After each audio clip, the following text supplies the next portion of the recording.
사도행전 11장 우리 1절에서 14절까지의 말씀 함께 교독하도록 하겠습니다. 유대에 있는 사도들과 형제들이 이방인들도 하나님의 말씀을 받았다 함을 들었더니 베드로가 예루살렘에 올라갔을 때에 할례자들이 비난하여 이르되 내가 무할례자의 집에 들어가 함께 먹었다 하니 베드로가 그들에게 이 일을 차례로 설명하여 이르되 내가 욥바시에서 기도할 때에 황홀한 중에 환상을 보니 큰 보자기 같은 그릇이 내 귀에 매어 하늘로부터 내리어 내 앞에까지 드리워지거늘 이것을 주목하여 보니 땅에 네 발 가진 것과 들짐승과 기는 것과 공중에 나는 것들이 보이더라. 또 들으니 소리 있어 내게 이르되 베드로야 일어나 잡아먹으라 하거늘 내가 이르되 주님 그럴 수 없나이다. 속되거나 깨끗하지 아니한 것은 결코 내 입에 들어간 일이 없나이다 하니 또 하늘로부터 두 번째 소리 있어 내게 이르되 하나님이 깨끗하게 하신 것을 내가 속되다고 하지 말라 하더라. 이런 일이 세 번 있은 후에 모든 것이 다시 하늘로 끌려 올라가더라. 마침 세 사람이 내가 유숙한 집 앞에 서 있으니 가이사랴에서 내게로 보낸 사람이라. 성령이 내게 명하사 아무 의심 말고 함께 가라 하심에 이 여섯 형제도 나와 함께 가서 그 사람의 집에 들어가니 그가 우리에게 말하기를 천사가 내 집에 서서 말하되 내가 사람을 요바에 보내어 베드로라 하는 시몬을 청하라. 그가 너와 내 온 집이 구원받을 말씀을 내게 이르리라 함을 보았다 하거늘. 아멘. 오늘 말씀의 제목은 장벽이 무너지다인데 부제로 예수 믿는다는 것의 의미 이렇게 한번 설교를 준비하면서 이런 부제를 한번 달아도 좋겠다라는 생각을 해봤습니다. 지난 시간 제가 사도행전의 3대 사건을 한번 말씀을 드렸습니다. 혹시 기억을 하고 계십니까? 사도행전의 3대 사건, 첫 번째 사건이 무엇입니까? 오순절 성령 강림의 사건이다 말씀을 드렸고, 이 두 번째가 이제 사도 바울의 회심 사건, 그리고 이 세 번째가 바로 이 고넬료가 세례를 받는 이 고넬료 사건이다라고 말씀을 드렸습니다. 고넬료 사건이 중요한 이유가 무엇입니까? 왜 다른 중요하다라고 생각되어지는 그런 사건들도 참 많이 있는데 왜 이 고넬료 사건을 이 사도행전의 3대 사건 중에 하나다라고 말씀을 드렸습니까? 이유는 이 이방인들에게 문이 열리는 그 첫 번째 이 어떤 사건이 바로 고넬료가 예수를 듣고 알고 믿고 그리고 그가 이제 세례를 받는 이 사건이었습니다. 이방인들에게 열렸던 복음의 문이 열렸던 구원의 문이 열렸던 그 첫 번째 사건이기 때문에 그래서 의미가 있는 것이고 중요한 사건이 되는 것이죠. 이방인이 세례를 받고 그리고 하나님의 백성이 되었다라는 이 사실은 사실 유대인들에게 있어서는 굉장히 충격적인 사건이었고 내용이었습니다. 유대인들은 이 수천 년 동안 우리만 선민 의식이 있는 선민이다. 하나님께서 우리를 택하시고 우리만 구원받은 하나님의 백성이다. 그런 생각들이 늘 있었던 것이죠. 그런데 지금 이방인들도 세례를 받고 구원을 받고 하나님의 백성이 되었다라는 것은 지금까지 그들이 가지고 왔던 그러한 생각들이 산산이 부서지는 그러한 사건이었습니다. 이제 예수를 믿으면 이스라엘 백성이 아니더라도 누구나 하나님의 백성이 될 수 있다. 이제 예수를 믿으면 이스라엘 백성이 아니더라도 누구나 구원을 받을 수 있다라는 사실을 지금 이 고넬료 사건을 통해서 말씀하고 있는 것이죠. 그러나 이 유대인들에게 이러한 것은 쉽게 받아들여지지 않았습니다. 이러한 사실을 어디서 우리가 확인할 수 있습니까?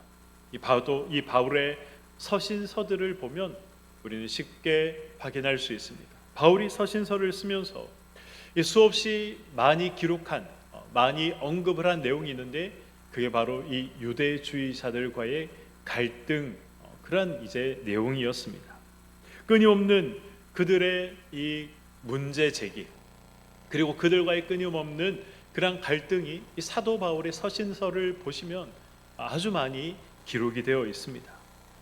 예수를 믿는다고 하지만 율법을 지켜야 한다, 그렇게 주장하는 거짓 교사들이 수없이 많이 등장을 하고 있는 것이죠. 이방인도 하나님의 백성이 될 수 있다라는 이 사실을 도무지 받아들일 수 없었던 것입니다. 이 우리나라 기독교 역사에도 이와 유사한 사건들이 있었습니다. 제가 작년에 설교 시간에 한번 이 말씀을 드렸는데요. 사무엘 무어 선교사님이 이제 교회를 세우셨죠. 곤당골 교회라는 교회를 세우셨습니다. 그런데 그 교회를 다니던 이 양반들이 이 사무엘 무어 선교사님을 찾아와서 요청을 하죠. 선교사님, 우리는 이 백정들하고 같은 자리에서 예배를 드릴 수 없습니다. 그러니 양반들은 제일 앞자리에, 그리고 백정들은 제일 뒷자리에 앉을 수 있도록 자리를 구분해 주십시오. 그렇게 요청을 했습니다. 그런데 이 선교사님이 그것은 도무지 성경적인 내용이 아니기 때문에 이 아무리 생각을 해도 성경에 어긋나는 그러한 요청이기 때문에 이 양반들의 요구를 거절하게 됩니다. 그랬더니 양반들이 이 선교사님을 향해서 이제 반기를 들고 이 홍문석골이라는 그러한 이제 교회를 다시 세우게 되죠. 그런데 이 홍문석골에서 신앙생활을 하던 이 양반들이 신앙생활을 할수록, 성경을 알면 알수록, 하나님을 알면 알수록 자신들의 생각이 잘못된 생각이었다라는 것을 점점 깨닫게 됩니다. 그런데 바로 그때 어떤 일이 일어나게 됩니까? 이 곤당골 교회, 이제 이 천민들과 백정들만 남아서 신앙생활을 하고 있던 그 곤당골 교회에 불이 나게 되는 거죠. 이러한 모습을 지켜보던 이 홍문석골 교회의 양반들이 우리가 잘못했으니 다시 우리 곤당골 교회 교인들과 하나가 되자, 한 교회로, 한 지체로 우리가 모이자라고 해서 이 곤당골 교회의 성도들을 이 홍문석골 교회의 양반들이 받아주게 됩니다. 그것이 바로 오늘날 지금도 존재하는 이 승동 교회가 시작된 그러한 이제 출발점이 되었던 것이죠. 진리가 아님에도 이 기득권과 이 관습을 버리지 못해서 갈등이 발생하게 되는 거죠. 이 진리가 아님에도 기득권과 관습을 버리지 못해서 분란과 여러 가지 문제와 비난과 다툼이 일어나게 됩니다. 오늘 본문도 바로 이런 사실들을 우리가 확인할 수 있는 것이죠. 오늘 본문 1절과 3절까지 한번 보도록 하겠습니다. 유대에 있는 사도들과 형제들이 이방인들도 하나님의 말씀을 받았다 함을 들었더니 베드로가 예루살렘에 올라갔을 때에 할례자들이 비난하여 이르되 내가 무할례자의 집에 들어가 함께 먹었다 하니 라고 기록을 하고 있습니다. 이 사도행전 10장 48절을 한번 보시면 이 베드로가 고넬료에게 세례를 베풀고 이제 고넬료와 함께 이 고넬료의 집에 며칠 더 머물렀다라는 그러한 기록이 나와 있습니다. 고넬료는 자신에게 예수를 증거해주고 자신에게 세례를 베풀어준 이 베드로를 극진히 대접했을 것입니다. 그리고 베드로는 고넬료와 함께 먹고 마시며 이 신앙의 교제를 며칠간 나누었을 것이라 우리는 쉽게 예측할 수 있습니다. 이런 소식이 예루살렘 교회에까지, 예루살렘에까지 전해지게 되었던 것이죠. 이런 소식이 어떤 소식입니까? 베드로가 이방인인 고넬료와 함께 먹고 마셨다라는 그러한 소식이었습니다. 오늘 본문 2절에 이 베드로를 비난하는 할례자들이 등장하고 있습니다. 이 할례자들은 어떤 사람일까요? 한번 제가 보기 두 개를 드릴 테니까 맞춰보시기 바랍니다. 1번 예수를 믿지 않는 유대 할례자들, 2번 예수를 믿는 할례자들. 1번과 2번 중에 이 성경이 지금 말씀하고 있는 할례자들은 어떤 할례자들일까요? 지금 성경이 말씀하는, 네, 맞습니다. 2번, 예수를 믿는, 그러나 할례를 받은 이 유대인을 지칭하는 것입니다. 서로 유무상통하며 서로의 필요를 채워주었던 이 예루살렘 교회의 성도들이었지만, 할례 받지 않는 자들과 함께 식사를 하는 것, 믿음의 교제를 나누는 것이 용납되지 않았던 것이죠. 이들은 예수를 믿었지만 그러나 반드시 할례도 받아야 구원받을 수 있다, 그렇게 생각을 하고 있었던 것입니다. 예수 안에 한 형제 자매가 되었지만 이 양반들이 백정을 한 형제요 자매라고 부를 수 없었던 것처럼 그들도 동일한 생각을 가지고 있었던 것입니다. 이 베드로를 향해 할례자들이 공격했던 그 공격의 사실, 공격의 내용들이 무엇입니까? 할례자의 집에 들어가서 함께 이방인과 할례를 받지 않은 사람과 식사를 했다는 것입니다. 할례 받은 유대인들은 이 무할례인들, 이방인들과 결코 식사를 함께하지 않았습니다. 이 이방인들과 할례를 받지 않은 자들과 식사를 한다라는 것은 그들에게 있어서는 굉장히 치욕적이고 수치스러운 일이었고, 그리고 하나님의 율법을 어기는 그런 일이다라고 생각을 했습니다. 유대인들에게 이 식사 교제는 이 같은 식구, 같은 민족, 아니면 같은 하나님의 백성끼리만 할 수 있었다라고, 할 수 있는 것이다라고 그들은 생각을 했습니다. 이유가 무엇입니까? 이 이방인들의 이 식탁 위에는 우상에게 바쳐진 제물이 올라왔기 때문에 그렇습니다. 그리고 레위기 11장에 하나님께서 금하신 이 부정한 음식들, 대표적인 이 돼지고기, 이런 것들이 이 이방인의 식탁에 올라왔던 것이죠. 그래서 이 자신들의 정결을 지키기 위해서 이 유대인들은 이방인들과 식사를 하지 않는 것이 일반적인 내용이었습니다. 그런데 이 베드로가 그런 유대인들의 기준에 봤을 때 도무지 행해서는 안 되는 그러한 일을 한 것이죠. 이방인과 함께 식사를 한 것입니다. 도저히 그들로서는 이해할 수 없었고 납득할 수 없었고, 이것은 율법을 어긴 것이다 라고 생각을 했던 것입니다. 베드로는 이 자신이 왜 고넬료의 집에 갈 수밖에 없었는지, 왜 그와 함께 식사했는지, 그리고 왜 세례를 주고 그리고 그와 함께 며칠을 머물렀는지 4절부터 상세하게 설명을 하고 있습니다. 욥바에서 기도를 하는데 내가 환상을 보았다. 환상 중에 이 바구니 같은, 이 보자기 같은 것에 이 음식들이 내려왔는데 다 부정한 음식이었다. 그런데 하나님께서 그것을 먹으라 하셨다. 그러나 나는 먹을 수 없습니다. 이 부정한 것들을 나는 먹을 수 없습니다 라고 말했더니 하나님께서 내가 정하다고 한 음식을 네가 어찌 부정하다 하느냐라고 하나님이 책망하셨다. 그런데 그때 마침 이 고넬료도 환상을 보고 사람을 보냈는데 그 성령께서 나에게 말씀하시기를 아무 의심하지 말고 그들을 따라가라 하셨다. 그래서 내가 그들을 따라갔고 고넬료를 만났고 고넬료에게 예수를 전하고 성령이 임하는 것을 보고 세례를 주게 되었다. 이러한 이제 이 10장에 있는 내용들을 쭉 이야기하게 됩니다. 이 베드로의 이 말들이 다 무슨 말입니까? 자신이 하지 않았다는 겁니다. 나의 생각과 나의 주장으로 하지 않았다는 것이죠. 하나님께서 직접 하신 일이다.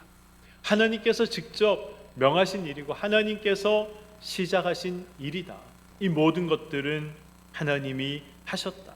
그래서 하나님께서 이 이방인인 고넬료를 하나님의 백성으로 삼으셨다라는 것을 지금 이 유대인들에게, 지금 자신을 비난하는 유대인들에게 설명하고 있는 것입니다. 우리가 하나님의 백성이 되는 방법, 우리가 하나님의 자녀가 되는 방법, 그것은 무엇입니까? 하나님을 아버지라 부를 수 있는 방법, 그 방법이 무엇입니까? 예수 그리스도를 믿는 것이죠. 예수님이 오시기 전에는 사실 이러한 것들이 불가능했습니다. 오직 이스라엘 백성으로 태어난 자들만 하나님의 백성이다 불림받을 수 있었고 하나님의 자녀다라고 그렇게 불림받을 수 있었던 것입니다. 그래서 유대인들이 생각할 때 하나님은 오직 자신들만 이 하나님의 백성으로 삼아 주셨다, 자신들만의 하나님이다 라고 생각을 하고 있었는데, 그런데 지금 베드로가 다른 소리를 하고 있는 거죠. 자신들만이 하나님의 백성이다 라는 것을 이제 증표로 삼았던 것이 무엇입니까? 그것이 할례였고 그것이 율법을 지키는 것이었습니다. 그러나 베드로의 말대로라면 더 이상 할례나 율법으로 하나님의 백성인가 아닌가가 구별되지 않게 되는 것입니다. 하나님의 백성으로 구별짓던 그러한 할례의 장벽들, 율법의 장벽들이 예수 그리스도로 말미암아 일시에 무너졌던 것이죠. 그래서 더 이상 할례 받는 것이, 율법을 지키는 것이 구원의 징표가 될 수 없었던 것입니다. 오직 예수 그리스도를 믿는 것이 하나님의 백성이 되는 유일한 길이요 방법이 되는 것이죠. 이 할례와 율법으로 표현되는 그러한 인간의 노력이나 어떤 구원의 조건이 더 이상 구원의 길이 될 수 없었던 것입니다. 예수를 통하지 않고서는 구원받지 못한다. 그래서 이 베드로는 예수 그리스도에게 초점 맞춰서 고넬료에게 복음을 전했던 것입니다. 사도행전 10장 38절 이하를 보시면 이 고넬료에게 예수를 증거하는 장면이 기록이 되어 있습니다. 하나님이 예수님께 성령과 능력을 이 기름 붓듯 부어주셨다. 예수님은 그래서 두루 다니시며 선한 일을 행하시고 병자를 고치시고 또 이 귀신 들린 자를 고치셨다. 그런 내용들이 기록이 되어 있죠. 그런데 예수님이 나무에 달려 죽으셨고 사흘 만에 부활하셨다. 이제 예수님은 산자와 죽은 자의 심판자가 되었다. 그리고 이 사실을 사람들에게 전하라고 하셨다. 그런 내용들이 쭉 기록이 되어 있습니다. 베드로는 지금 누구에 초점 맞춰서 계속 이야기를 하고 있습니다. 예수님께 초점 맞춰 이야기를 하고 있는 것이죠. 그리고 고넬료에게 예수를 증거하면서 마지막으로 어떤 말을 합니까? 10장 43절의 말씀입니다. 그에 대하여 모든 선지자도 증언하되 그를 믿는 사람들이 다 그의 이름을 힘입어 죄 사함을 받는다 하였느니라. 아멘. 예수를 믿는 사람들은 예수의 이름을 힘입어 죄 사함을 받는다. 이것이 베드로가 이 10장에서 이 고넬료를 향해 했던 말입니다. 그리고 또한 이것이 복음의 근거이고 복음의 핵심이 되는 말씀이 되는 것이죠. 교회는 사실 이 사실을 믿고 고백하는 그러한 사람들이 모인 공동체입니다. 예수님께서 예수를 믿는 사람들은 이 예수의 이름을 힘입어 죄 사함을 받는다. 나는 이것을 믿는다. 이것을 고백하는 자들의 모임이, 공동체가 바로 교회인 것입니다. 저와 여러분은 모두 예수를 믿으면 구원받는다. 이 사실을 믿고 고백하는 자들입니다. 그렇지 않습니까? 예수의 이름을 힘입어 죄 사함을 받는다라는 이 사실을 우리는 고백합니다. 교회는 바로 이 고백을 하는 사람들이 모인 공동체인 것입니다. 교회의 정체성은 교회로 모인 우리가 예수를 믿는다라는 것입니다. 사랑하는 성도 여러분, 예수를 믿는다, 예수를 믿어서 구원을 받는다 라는 말의 의미가 무엇입니까? 바꾸어 말하면 인간은 구원이 필요한 존재다라는 것이죠. 그런데 그 구원을 누구를 통해서만 받을 수 있느냐? 그 구원은 예수 그리스도를 통해서만 받을 수 있다라는 말도 되는 것입니다. 그것이 바로 예수를 믿는다, 예수를 믿어 구원받는다라는 말의 진정한 의미가 되는 것입니다. 여기에 다른 조건이 있을 수 없습니다. 여기에 다른 길이 있을 수 없는 것입니다. 그래서 예수만 믿으면 누구든지 구원을 받게 되는 것입니다. 교회의 정체성은 나의 죄를 위해 죽으신 예수를 믿는다. 예수를 믿으면 구원받는다. 구원을 위한 길은 다른 길이 없다. 오직 예수밖에 없다. 이것이 바로 이런 고백을 하는 것이 교회의 정체성이 되는 것입니다. 그리고 이 고백은 이 교회로 모였다면 누구나 동일하게 해야 하는 그러한 고백이 되는 것입니다. 예수님은 장벽을 무너뜨리셨습니다. 예수를 믿으면 구원받는다. 이 고백으로 유대인과 이방인의 장벽을 무너뜨리셨습니다. 민족과 인종의 장벽을 무너뜨리셨습니다. 가진 자와 가지지 못한 자의 장벽을 무너뜨리셨습니다. 배운 자와 배우지 못한 자의 장벽을 무너뜨리셨습니다. 세상의 눈으로 보면 함께 있을 수 없고, 세상의 눈으로 보면 함께 사실 어울릴 수 없습니다. 그러나 예수가 장벽을 무너뜨리셔서 우리가 지금 이 자리에 함께 앉아 예수가 나의 구세주입니다 라고 고백하고 있는 것입니다. 함께 할 수 없는 자들이 함께 모였다는 이 사실로 이 교회의 정체성을 성경은 말씀하고 있는 것입니다. 우리는 함께 하기에는 사실 아무런 공통점이 없습니다. 분리되어야 하고 벽을 쌓아야 합니다. 그러나 예수를 믿는다는 고백과 이유로 우리는 장벽을 무너뜨리고 함께 있는 것입니다. 그래서 교회에는 파당이 없어야 하는 것이죠. 그래서 교회에는 어떤 이유로든 이 서로를 분리시키는 그러한 일을 해서는 안 되는 것입니다. 얼마 전 이 교육자들과 이 워크숍을 진행하면서 제가 그런 말을 했습니다. 올해는 이 총선이 있기 때문에 그 어느 해보다 이 정치 때문에 교회가 시끄러워질 수 있다. 교육자들은 절대로 정치적인 발언이나 또 어느 정당이나 어느 후보를 지지하는 그러한 내용을 말해서는 안 된다라고 제가 이야기를 했습니다. 우리는 예수를 믿습니다. 그러나 우리는 이 정치적인 그러한 색깔이 모두 다릅니다. 우리 가운데 좌도 있고 우리 가운데 우도 있습니다. 비난자들도 있고 부한자들도 있습니다. 고학력자들도 있고 그리고 배우지 못한 자들도 있습니다. 도무지 공통점이 없는데 어떻게 우리가 함께 이 자리에 모여 예배드릴 수 있고 어떻게 우리가 함께 서로가 서로를 향해서 형제 자매다 라고 이야기할 수 있습니까? 모두 예수 그리스도 때문에 가능한 것입니다.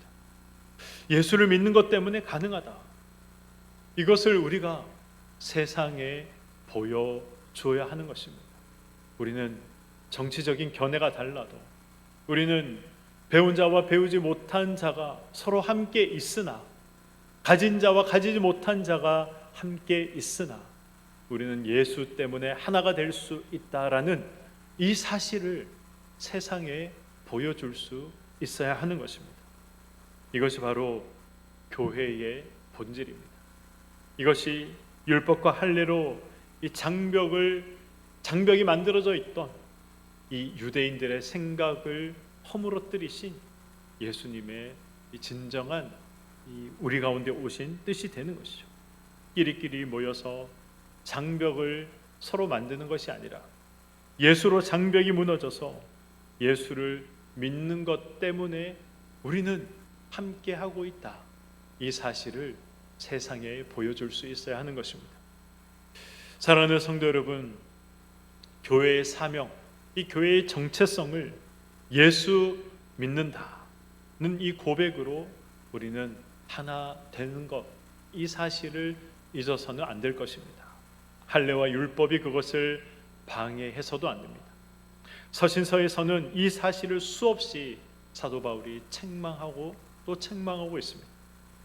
내가 가진 정치적 성향이나 이 사회를 바라보는 그러한 이 시선 때문에 하나 되지 못한다면 예수를 믿는다라는 이 말의 진정한 의미를 모르며 신앙생활 하는 것입니다. 내 마음에 들지 않아도, 내 기준에 맞지 않아도 예수가 무너뜨린 이 장벽 때문에 예수 그리스도의 몸으로 우리는 하나가 되어야 합니다. 그리고 예수 그리스도가 허물어뜨린 그 장벽, 그것이 허물어졌기 때문에 우리가 이 자리에 함께 예배를 드리고 있는 것입니다. 동일한 고백을 하며 예수의 몸으로 함께 있는 것, 이보다 더 중요하고 이보다 큰 사명은 없습니다. 선교를 하고 전도를 하고 헌신을 하고 봉사하는 것 너무나도 중요하지만 이것보다는 앞서지 않습니다. 사랑하는 우리 교회 성도 여러분, 예수님이 십자가에 달려 죽으시고 허물어뜨리신 그러한 장벽을 다시 쌓지 마시기 바랍니다. 정치적인 견해가 다르다고 해서, 나와 생활 수준이 다르다고 해서, 사회를 바라보는 그런 관점과 시선이 나와 다르다고 해서 장벽을 쌓지 마시기 바랍니다. 그리고 우리는 세상을 향해서도 장벽을 쌓아서는 안 됩니다. 계시록 3장 8절에 보면 빌라델비아 교회를 향해서 이렇게 말씀하십니다. 볼지어다 내가 내 앞에 무엇을 두었다라고 말씀하고 있습니까? 열린 문을 두었다라고 말씀하고 있죠. 하나님은 세상을 향해서 열린 문을 두신 분이십니다. 그래서 교회가 담을 쌓고 교회가 문을 닫으면 안 되는 것입니다. 이 문은 오직 하나님만이 닫으실 수 있습니다. 지금은 교회의 문이 열려져 있는 때입니다.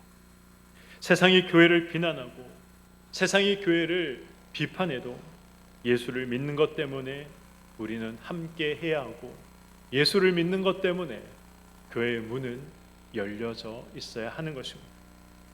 이것이 바로 교회가 잃지 말아야 하는 정체성인 것이죠. 이것이 바로 예수를 믿는다라는 이 고백에 담겨져 있는 의미인 것입니다. 이 사실을 기억하시고 각자의 자리에서 장벽을 쌓지 마시고 예수께서 허물어뜨리신 그 장벽, 이제 더 이상 우리 가운데 장벽은 없다, 우리는 하나다, 이러한 사실들을 늘 기억하시고 이것이 교회의 가장 중요한 정체성이요 세상에 보여줘야 할 또 사실이며 내가 지켜나가야 할 중요한 사실인 것을 기억하시고 하나 되기에 힘쓰는 저와 여러분의 삶이 되시기를, 우리 교회가 되기를 주님의 이름으로 간절히 축원드립니다. 아멘.